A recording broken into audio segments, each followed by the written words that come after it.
29 देशों का जुटान, G20 की हुई शुरुआत। मीटिंग के आयोजन में खर्च किए गए 4100 करोड़ रुपए। G20 सम्मेलन से भारत को क्या होगा? G20 समिट से क्या एक ताकत के रूप में उभरेगा भारत? आज भारत G20 शिखर सम्मेलन की अध्यक्षता कर रहा है। इस दिन का पूरे देश बीते कई सालों से इंतजार कर रहा था। आज से राजधानी दिल्ली के प्रगति मैदान में स्थित भारत मंडपम में जी शिखर सम्मेलन के पहले सत्र की शुरुआत हो गई है। पहले दिन के सत्र की थीम वन अर्थ यानी कि एक पृथ्वी रखी गई है। जानकारी के मुताबिक इस मीटिंग के आयोजक के करीब $10 करोड़ यानी कि 4100 करोड़ रुपए खर्च किए गए हैं। कहा यह भी जा रहा है कि खर्च को 12 भागों में बांटा गया था, जिसमें सुरक्षा व्यवस्था, सड़कों की सफाई, फुटपाथों का रखरखाव, स्ट्रीट साइनेज और रोशनी के इंतजाम शामिल हैं। लेकिन इस बीच एक सवाल सभी भारतीयों के मन में है, आखिर दिल्ली में हो रहे G20 की मीटिंग से भारत को क्या मिलेगा? दुनिया में भारत की छवि होगी मजबूत।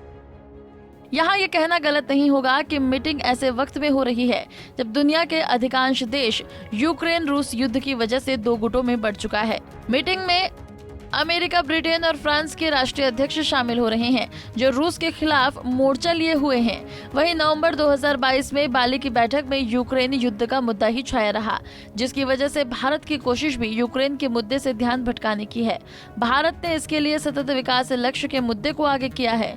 भारत का कहना है कि विकासशील देशों, ग्लोबल साउथ के देशों और अफ्रीकी देशों के हाशिए पर पड़ी आकांक्षाओं को मुख्य धारा में लाने की आवश्यकता है। भारत में आयोजित इस बैठक में अगर वन अर्थ, वन फैमिली और वन फ्यूचर पर कोई हल निकलता है तो भारत की छवि दुनिया में मजबूत होगी। निवेश आने की संभावनाएं। G20 में शामिल देश दुनिया की अर्थव्यवस्था पर 75% की हिस्सेदारी रखते हैं। वजह इनमें शामिल अमेरिका, चीन और रूस जैसे देश हैं। G20 की मीटिंग से भारत की कोशिश निवेश बढ़ाने की भी है।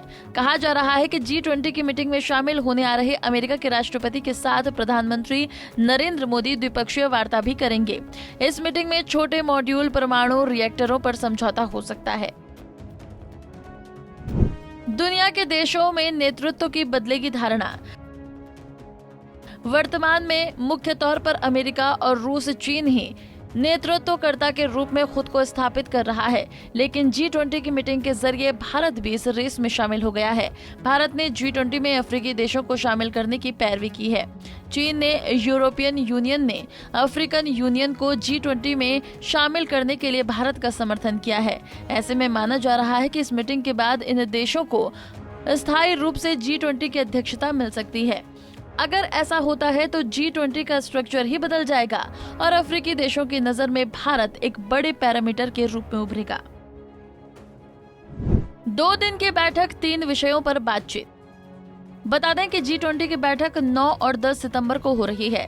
इसमें 3 विषयों पर सभी नेता बातचीत करेंगे। ये विषय है वन अर्थ, वन फैमिली और वन फ्यूचर। वन अर्थ में जलवायु परिवर्तन और पर्यावरण जैसे मुद्दों पर चर्चा की जाएगी। वन फ्यूचर के तहत तकनीक आदि मुद्दों पर सभी नेता बातचीत करेंगे। पीएम मोदी के भाषण से हुई समिट की शुरुआत। समिट की शुरुआत पीएम मोदी के भाषण से हुई।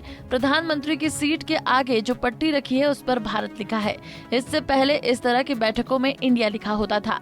G20 समिट के उद्घाटन भाषण में पीएम मोदी ने सबसे पहले मोरक्को में आए भूकंप पर दुख जताया और कहा कि 2500 साल पहले भारत की भूमि ने पूरे विश्व को ये संदेश दिया था कि मानवता का कल्याण और सुख सदैव सुनिश्चित किया जाए। इस संदेश को याद कर G20 की शुरुआत करें।